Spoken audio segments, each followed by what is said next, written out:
Hello दोस्तों, welcome back to my YouTube channel Anup solution zone. आज हम लोग इस वीडियो के माध्यम से त्रिघात बहुपद के बारे में जानकारी प्राप्त करेंगे। यानी पिछले वीडियो में हम लोग द्विघात बहुपद के बारे में पढ़ लिए थे और उसके सभी न्यूमेरिकल्स को भी हम लोगों ने सॉल्व कर लिया था। तो आज हम लोग त्रिघात बहुपद की चर्चा करेंगे। आज तक हम लोगों ने सीखा कि द्विघात बहुपद के शून्यकों तथा गुणांकों के बीच में संबंध कैसे ज्ञात किया जाता है। तो आज हम लोग एक नया टॉपिक त्रिघात बहुपद के शून्यकों तथा गुणांकों में संबंध जानेंगे। कैसे ज्ञात होता है उसको हम लोग जानेंगे। चलिए शुरू कर लेते हैं। शुरू करने से पहले मैं आप लोगों से रिक्वेस्ट करता हूं कि यदि आप लोग चैनल पर नए हो तो चैनल को सब्सक्राइब तथा वीडियो को लाइक करना ना भूलें और साथ में अपने दोस्तों को भी शेयर करें। यदि हम त्रिघात समीकरण px = 2x³ - 5x² - 14x + 8 या px = ax³ + bx² + cx + d = 0, यह हमारा त्रिघात बहुपद का एक दस्त प्रारूप होता है। जैसे हमारा द्विघात बहुपद का दस्त प्रारूप ax² + bx + c = 0 होता है, ठीक उसी प्रकार इसका दस्त प्रारूप होता है ax³ + bx² + cx + d = 0 के संबंध में जांच करें तब x, अल्फ़ा, बीटा और गामा, यानी यक्स जो है हमारा शून्यक है, त्रिघात है तो 3 शून्यक हमको मिलेगा। तो 3 शून्यक अल्फ़ा, बीटा, गामा के लिए px = 0। इसका मतलब यह है कि यह जो px दिया है, इस पूरे px की वैल्यू जो दिया है ax³ + bx² + cx + d, जब इसको हम लोग सॉल्व करेंगे तो 0 के बराबर आएगा। यानी वही px = 0 दिखा रहा है। कोई भी नॉर्मल हम लोग बहुपद ले लें, जैसे यह बहुपद दिया, इस बहुपद को अगर हम इसमें यक्स की वैल्यू को रख करके सॉल्व करें तो हमारा 0 आ जाएगा, क्योंकि px के अधिक से अधिक 3 शून्यक हो सकते हैं। अतः ax³ + bx² + cx + d के यही शून्यक होंगे। यानी यह जो 3 शून्यक मिला है अल्फ़ा, बीटा और गामा, यही तीनों ही शून्यक हमारे इसके होंगे, क्योंकि 3 घात है तो इसीलिए 3 शून्यक है। 2 घात रहता तो 2 शून्यक होता। पिछले वीडियो में हम लोग पढ़े भी थे, 2 शून्यक था तो 2 घात था। अब आगे क्या है, यदि दिया गया शून्यक अल्फ़ा, बीटा तथा गामा हो तब शून्यकों का योगफल होता है अल्फ़ा + बीटा + गामा। द्विघात में अल्फ़ा + बीटा होता है। अब त्रिघात हो गया यानी 3 घात हो गया, तब इसमें क्या हो जाएगा, गामा हमारा ऐड हो जाएगा, यानी तीसरा जो शून्यक है वो भी जुट जाएगा। तो या फिर इसको हम लोग लिख सकते हैं -b/a या -x² का गुणांक बटे x³ का गुणांक। इसी को हम लोग इस भाषा में लिखेंगे। तो देखिए कैसे, देख लेते हैं हम लोग बहुपद को। x² का गुणांक, तो इसमें देखा जाए तो x² का गुणांक क्या है, b है, तो यह b हो गया। अब माइनस चिन्ह तो माइनस बाहर हो गया। x³ का गुणांक, तो x³ देखा जाए यहाँ है तो x³ का गुणांक क्या हो जाएगा, a है, तो वही a लिखा गया है। तो इस तरह से हमारा शून्यकों का योग मिल गया त्रिघात बहुपद के लिए। अब शून्यकों का गुणनफल तथा योगफल, यानी यह जो दूसरा कंडीशन होता है इसमें गुणनफल और योगफल दोनों होता है। तो उसके लिए क्या है, alpha × beta + beta × gamma + gamma × alpha = c/a होता है। अब अगला क्या है, शून्यकों का गुणनफल। तो शून्यकों का गुणनफल क्या होता है, द्विघात में हम लोग अल्फ़ा × बीटा किए थे, अब त्रिघात है तो 3 शून्यक हो गए, तो हो जाएगा अल्फ़ा × बीटा × गामा, यानी तीनों शून्यकों का गुणा कर दें तो वही हमारा गुणनफल हो जाता है। या फिर इसको हम लोग -d/a भी लिख सकते हैं, या माइनस अचर पद बटे x³ का गुणांक। इसको हम लोग इस बहुपद के माध्यम से देख लेते हैं। अचर पद d है, चूँकि माइनस है तो -d, और x³ का गुणांक, तो x³ का गुणांक a है, तो वही -d/a। तो इस तरह से हमारा शून्यकों का योगफल, शून्यकों का गुणनफल तथा योगफल, शून्यकों का गुणनफल 3 हमको मिल गए।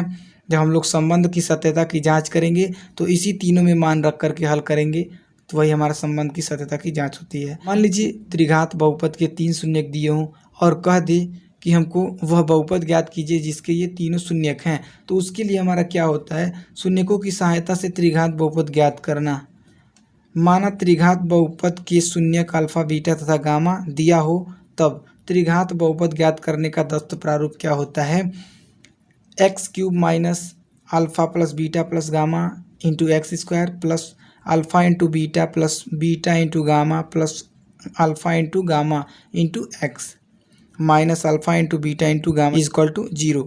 यानी पहले हम उन तीनों शून्यक से शून्यकों का योग ज्ञात कर लेंगे, शून्यकों का गुणनफल तथा योगफल दोनों ज्ञात कर लेंगे, और शून्यकों का गुणनफल ज्ञात करके उस पूरी वैल्यू को इसमें हम रख देंगे। तो जो हमारा समीकरण या फिर बहुपद प्राप्त होगा, जो हमारा बहुपद प्राप्त होगा वही हमारा क्या होगा, त्रिघात बहुपद होगा। तो इस तरह से हमारा त्रिघात बहुपद के कुछ नियम थे, खत्म हो गए, समाप्त हो गए।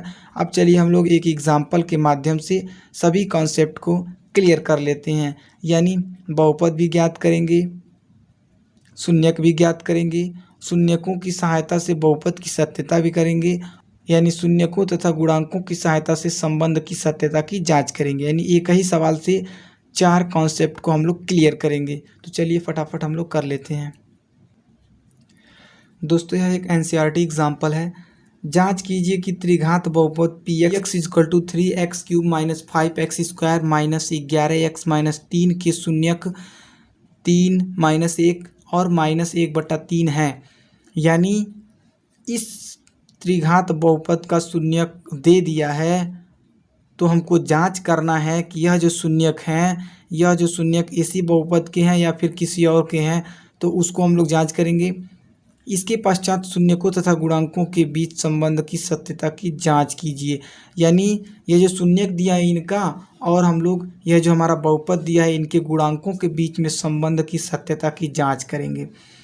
तो क्या करना है, दिए गए बहुपद 3x cube minus 5x square minus 11x minus 3 का बहुपद के दस्त प्रारूप, यानी जो दस्त प्रारूप हमारा होता है ax cube plus bx square plus cx plus d से तुलना करेंगे। यानी इस बहुपद का हम लोग इससे तुलना करेंगे तो a की वैल्यू हमारा 3 मिलेगा, b का मान हमारा -5 मिलेगा, c का मान यहाँ से -11 मिल जाएगा और d की वैल्यू यहाँ से -3 हमको मिल जाएगा। फिर आगे हम लोग हल करेंगे। तथा दिए गए बहुपद के शून्यक की सत्यता की जांच, यानी यह जो शून्यक दिया है, अब हम लोग इसकी सत्यता की जांच करेंगे कि क्या यह शून्यक इसी बहुपद के हैं।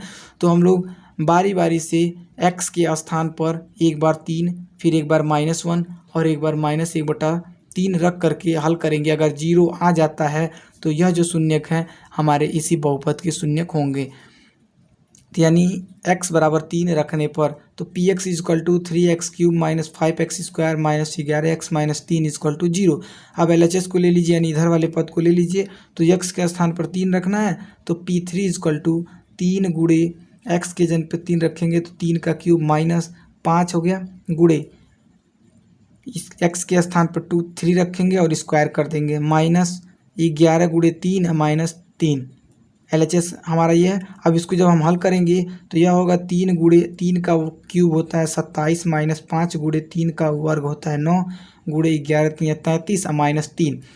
फिर क्या होगा, अब इसका जब करेंगे 27 3 81 और ये -5 9 45 -36, 33 में 3 ऐड कर देंगे तो -36 हो गया। अब क्या करेंगे, +81 हमारा इसी तरह से रहेगा और यह दोनों जुट करके हमारा -81 हो जाएगा। और जब +81 में से -81 घटाएंगे 0 हो जाएगा, यानी LHS बराबर RHS।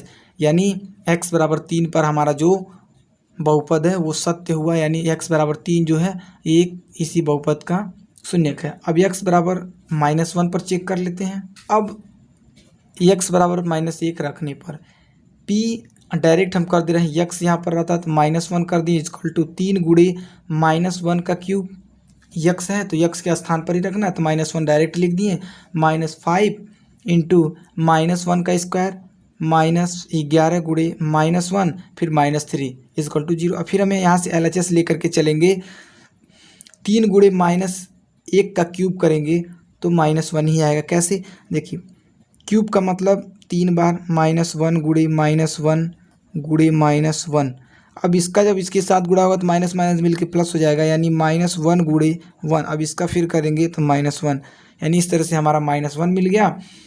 -5 है, अब स्क्वायर करेंगे तो माइनस माइनस प्लस हो जाएगा, यानी इस तरह से हो गया।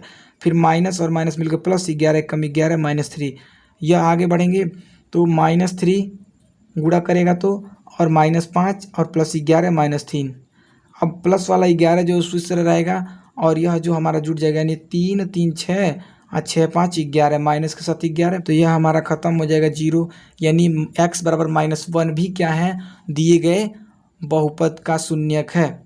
अब हम लोग x बराबर -1/3 पर चेक कर लेते हैं। x बराबर -1/3 बहुपद में रखने पर तो हो जाएगा px = 3x³ - 5x² - 11x - 3 = 0 आप लगा सकते हैं। अब हम LHS लेकर के चलेंगे, x के स्थान पर रखेंगे तो p 1/3 माइनस के साथ = 3 गुणे -1/3 का क्यूब -5 गुणे -1/3 का स्क्वायर -11 गुणे -1/3 -3। इसी में मानों को रखे हैं। और फिर आगे जब बढ़ेंगे तो यह देखिए -3 का, यानी -1/3 का क्यूब करेंगे तो -1/27 आएगा। 3 का क्यूब होता है 27, तो हो जाएगा ये माइनस बाहर आ जाएगा तो -3 गुणे 1/27 -5 है, 5 का गुणा यहीं रहेगा। और जब -1/3 का वर्ग करेंगे तो 1/9 हो गया प्लस।